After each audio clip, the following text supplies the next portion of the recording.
Tudo bom, pessoal? Meu nome é Davidson, esse é o Vivendo de SaaS. Isso aqui é um canal em português para quem quer aprender sobre como gerenciar uma empresa de software como serviço. Se é a primeira vez que tu acessa esse canal, já se inscreve aqui embaixo. Esse é o único canal em português falando especificamente sobre software como serviço. Pelo menos eu tenho conhecimento, é apenas esse canal aqui. Se tu descobrir outro, até comenta aqui embaixo que eu quero saber sobre isso.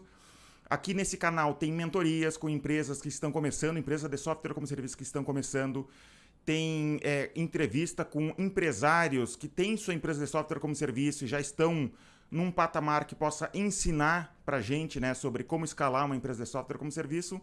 Dá uma olhada também numa comunidade no Facebook que a gente tem lá, que tem mais de 2.600 pessoas debatendo sobre software como serviço. Tá tudo aqui na descrição do vídeo, ou se tu quiser ouvir em áudio, também dá uma olhada aqui na descrição que tem esse conteúdo aqui no Spotify para te poder ouvir também, tá? Então vamos começar. Hoje eu quero conversar sobre os stories que apareceram lá, né? Eu sempre abro caixinha de pergunta no meu Instagram.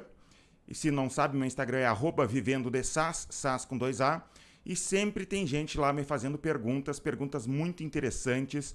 E de vez em quando eu venho aqui no YouTube e gravo esses vídeos aqui baseado nas perguntas que as pessoas me fazem lá no Instagram. E eu acho interessante porque dessa maneira não fica só com o que eu quero falar, né? Vem perguntas das pessoas da comunidade e eu comento em cima dessas perguntas. Eu anotei tudo aqui no celular para poder conversar com vocês, tá? Então é isso, vamos conversar aqui. Eu fiz anotei vários stories aqui para a gente conversar. O primeiro é SaaS no Code. O que você acha? O que eu acho sobre SaaS no Code? Essa comunidade aqui de software como serviço é cheia de programadores e o pessoal de programação que desenvolve com uma linguagem mais tradicional torce o nariz para no Code. Mas eu não vejo no Code dessa maneira. Eu vejo que já dá sim para desenvolver softwares completos, por exemplo, em ferramentas como o Bubble, e crescer e escalar em ferramentas como essas, e tem empresas que já estão ganhando muito dinheiro desenvolvendo um software em ferramenta no Code como o Bubble. Eu acho que junho ou julho do ano passado, eu não lembro exatamente, eu fiz uma entrevista com o Renato Assi, que a gente fala sobre essa ferramenta no Code, né, o Bubble, e ele dá vários exemplos, várias empresas que estão crescendo muito. Ele recomenda, inclusive, que empresas comecem com ferramentas como o Bubble para fazer o MVP, né, começar a desenvolver o produto, fazer de uma maneira mais rápida esse software, botar no mercado, ver se tem tração esse mercado e depois, conforme a empresa cresce, quem sabe desenvolver em uma linguagem mais tradicional para poder realmente escalar a empresa. Mas eu te digo, tem empresa muito grande já com ferramenta totalmente Bubble, crescendo sem problema nenhum. Dá uma olhada aqui no meu canal, procura essa entrevista que eu fiz com o Renato Assi, se tu tem interesse em ferramenta no Code, tá? Segundo aqui eu fiz um story sobre LGPD, Lei Geral de Proteção de Dados. Se vocês não estão de olho, se vocês ainda não prestaram atenção nessa nova lei, eu recomendo que vocês vão atrás, estudem sobre a nova lei LGPD, Lei Geral de Proteção de Dados. Isso é muito sério, não é simplesmente fazer um site, colocar lá a opção da pessoa escolher cookies ou não. Não é só isso, tá? É muito mais complexo que isso. Toda a tua empresa vai ter que pensar sobre isso, por exemplo, se tu está cobrando o teu cliente, tu vai ter que ter um tempo que tu vai ter aqueles dados disponíveis dentro da empresa. Tu não vai poder deixar dados sensíveis disponível para qualquer funcionário. Muito possivelmente, teus funcionários vão ter que assinar um termo de confidencialidade em relação aos dados da empresa. Você não vai dar problema para ti como dono da empresa.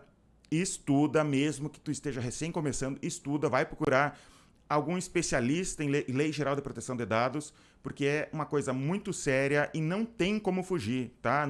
Simplesmente não vai ter como fugir, tu vai precisar dar atenção a isso.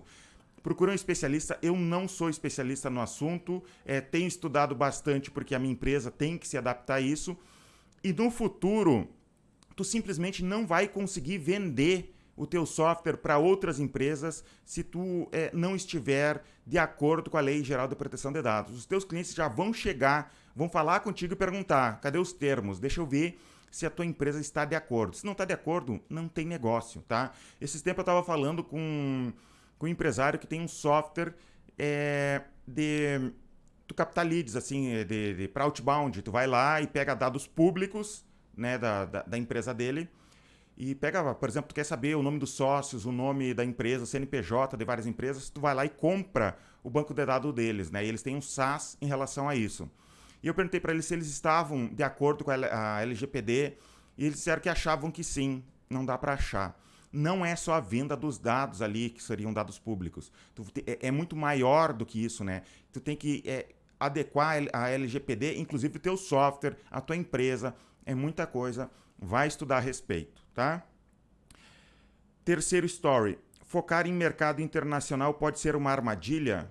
Ele falou em relação a dólar, né? Se pode ser uma armadilha. Eu não acho que possa ser uma armadilha, só tu vai ter que saber o que tu tá fazendo, né? Não...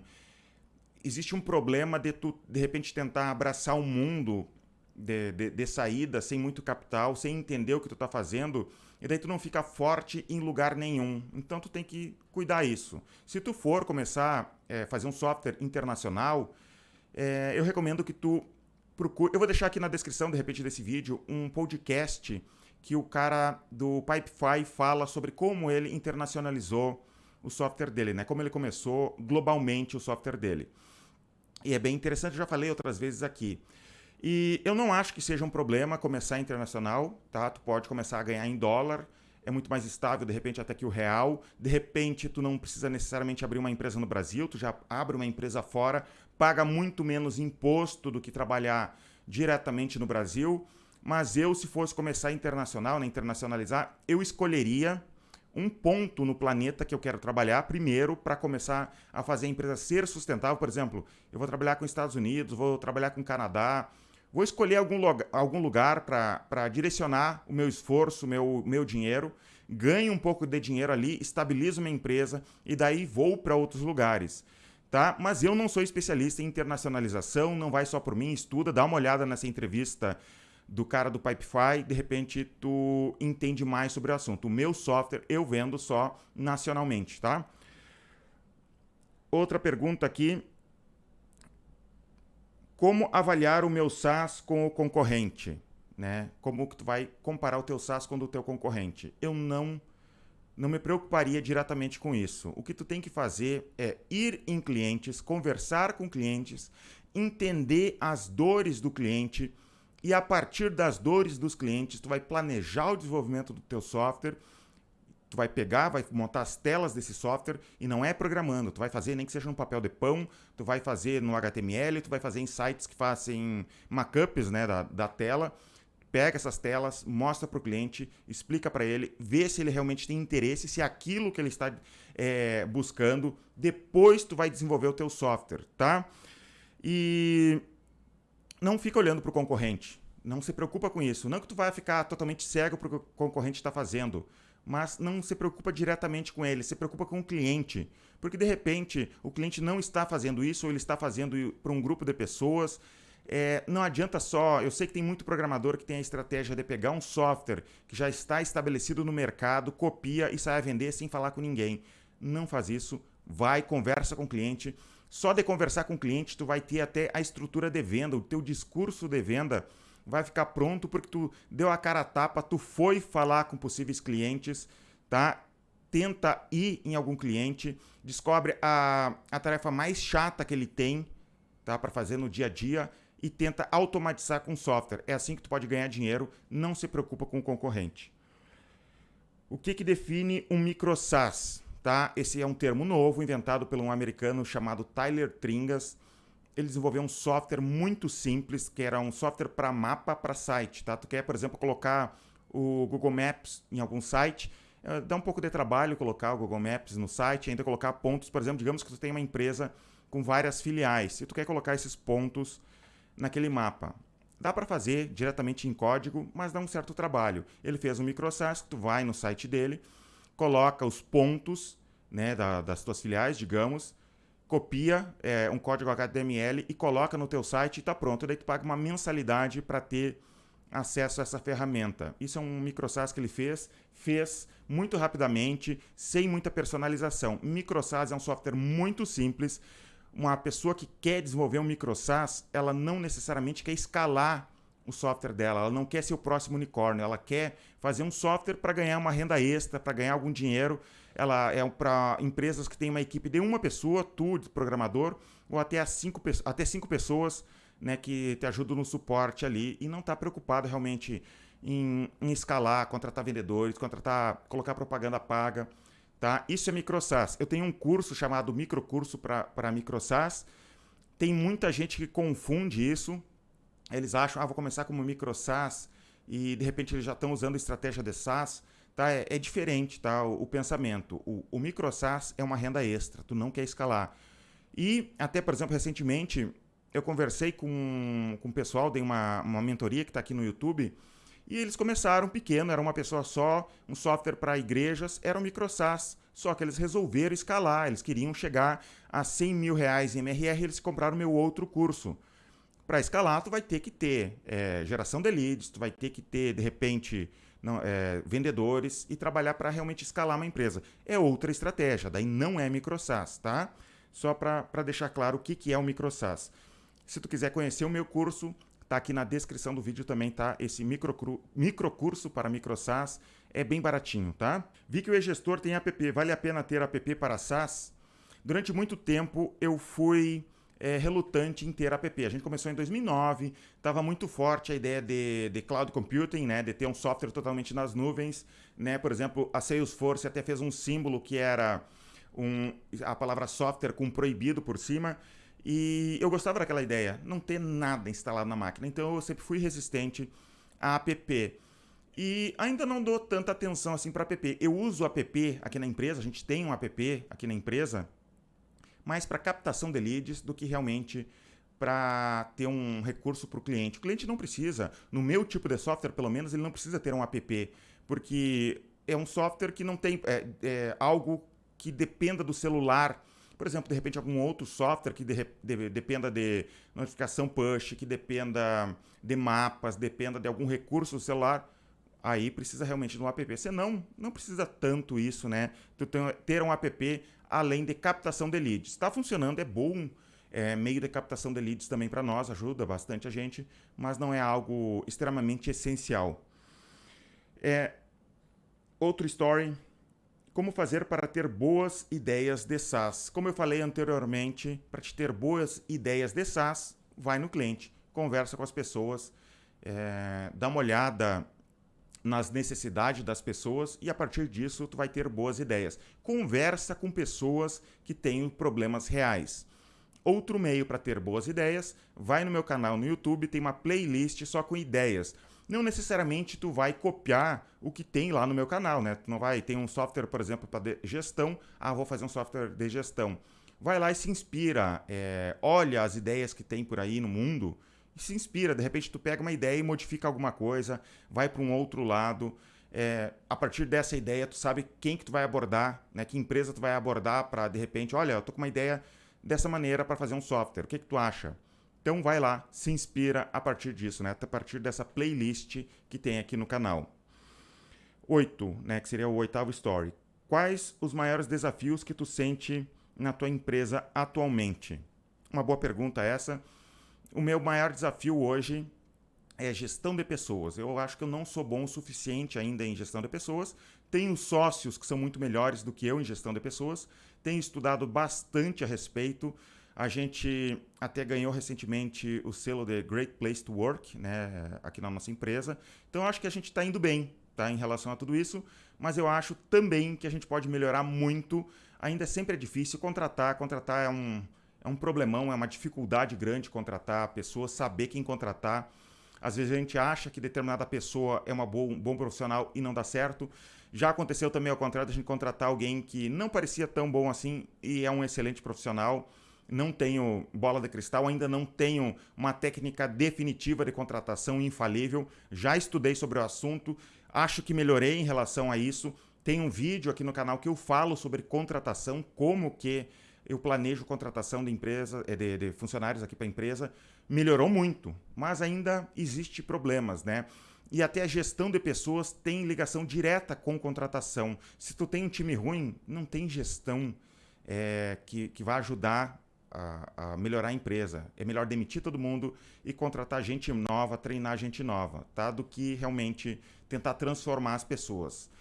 E o meu segundo problema grave que eu tenho sempre aqui na empresa, eu acho que é um problema de todo mundo, é geração de leads. Nós aqui na empresa sempre fomos muito bons em geração de leads, mas é sempre um desafio gerar mais leads para algum canal novo, por exemplo, né? A gente sempre está inventando algum canal novo aqui, alguma coisa, alguma estratégia diferente, testando coisas diferentes. A gente tem que começar a gerar mais leads. Por exemplo, a gente tem agora revendedores, né? Pessoas podem ser revendedoras do gestor na sua cidade, região.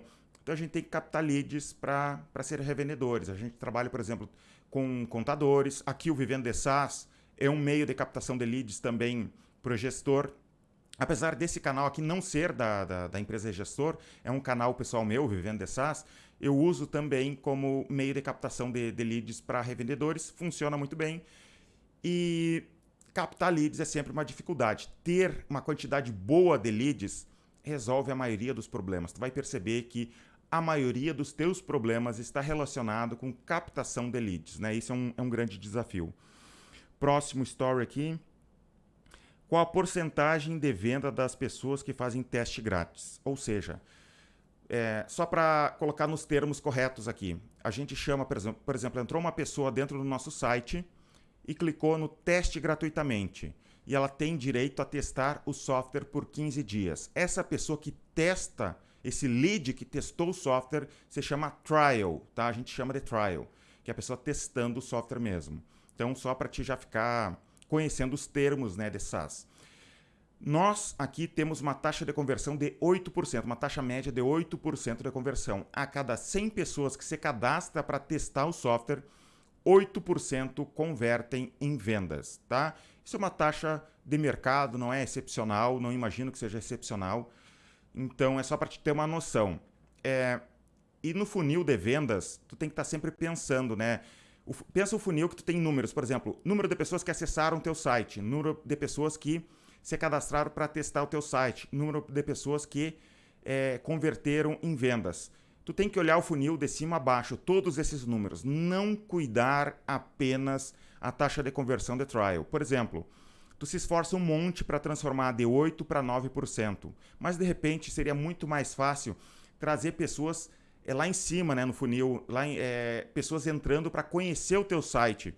Tu aumenta 10% lá, vai aumentar as vendas aqui embaixo também. Então tu pode cuidar esse funil em vários níveis. Isso eu ensino no meu curso lá, como que tu cuida o funil em vários níveis, né? E de repente tu tem muita gente aqui, mas está convertendo pouco aqui. Tu faz alguma técnica, algum estudo de growth hacking, por exemplo, testes, um botão do lado direito para o lado esquerdo. Será que não converteu mais?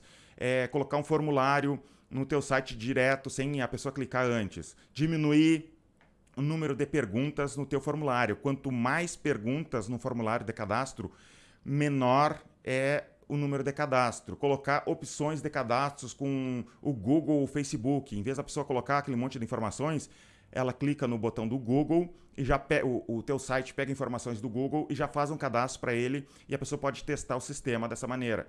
Então, tu pode fazer várias coisas para melhorar esse funil e de repente vender mais, tá? Então, é isso, 8% mais ou menos na taxa de conversão.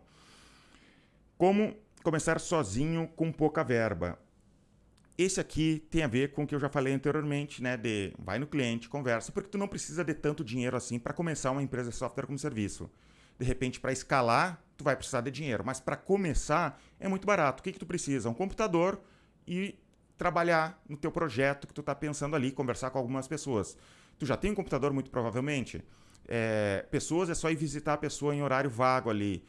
Horário que tu trabalha de noite. Depois do teu trabalho, de repente, tu começa a trabalhar fim de semana. É só ter disciplina e dedicação. Tu não precisa muita coisa em relação a tudo isso. É só começar, trabalhar, ter a ideia, colocar em prática.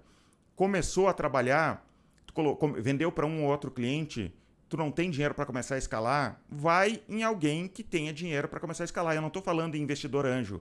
Fala com um vizinho, com um amigo, com um tio, com teu pai, mostra teu projeto, mostra que teu projeto está baseado em necessidades reais de clientes, mostra que tu falou com clientes, tá? Mostra o teu software, sempre vai ter alguém interessado em fazer um investimento. Chama essa pessoa que tem um pouco de dinheiro, e nem precisa ser um monte de dinheiro, assim, só algum dinheiro para te ajudar com propaganda paga, com, de repente, a contratação do vendedor e começar a estruturar a tua máquina de vendas. Começa teu projeto, vende para 1 ou 2 clientes, tá? E a partir disso fica muito mais fácil tu achar um possível investidor. É assim que eu começaria, tá?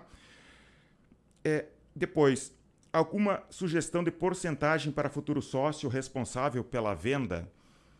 Sim, 50%. Se tu está começando, tenta 50%. Divide. São 3 sócios, 33 para cada um. Não começa muito dividido, tá? Porque, digamos, tu teve a ideia, começou teu software e o cara tem 1, 2% ali do todo o negócio. Isso vai dar problema no médio e longo prazo. A pessoa vai ficar com ciúme, a pessoa vai ver o quanto tu tá ganhando, vai ter aquele problema de, cara, eu tô trabalhando mais e tu não tá. Define papéis, tá? Define o que cada um vai ganhar, como que vai ganhar, o trabalho dele. De repente, tu não precisa iniciar dando 50% para a pessoa, mas diz assim para ela, atrela a um contrato. Se tu alcançar, digamos, sei lá, 100 vendas em 1 ano, em 2 anos, no final desse período, tu vai ganhar 50% da empresa. Então, atrela isso. Se ele não cumprir a parte dele, digamos, se ele chegou a 80% do que ele tinha prometido, ele ganha um pouquinho menos. Atrela a esse crescimento, mas tenta chamar ele uma porcentagem mais justa, porque tu pode achar que está ganhando mais dinheiro agora, mas tu vai ter um problemão no futuro com essas porcentagens mais quebradas, tá? Mas é isso por hoje, são esses os stories. Se tu quer me fazer perguntas, vai no meu Instagram, instagram.com/vivendo de SaaS, SaaS com 2A. Eu sempre respondo lá, toda hora eu estou respondendo algum story, sempre está uma caixinha de pergunta aberta para responder, para conversar sobre isso. Participa da nossa comunidade no Facebook, que a gente debate sobre software como serviço. Mas para participar da comunidade do Facebook, eu fiz um recurso para evitar desavisados entrando na comunidade, fazendo spam. Para te poder participar da comunidade, tu tem que entrar no nosso Telegram, que está aqui embaixo, e pegar a senha da nossa comunidade e lá no formulário, preencher o formulário para poder entrar na comunidade, tá? É isso por hoje, muito obrigado, se inscreve no canal e até os próximos vídeos.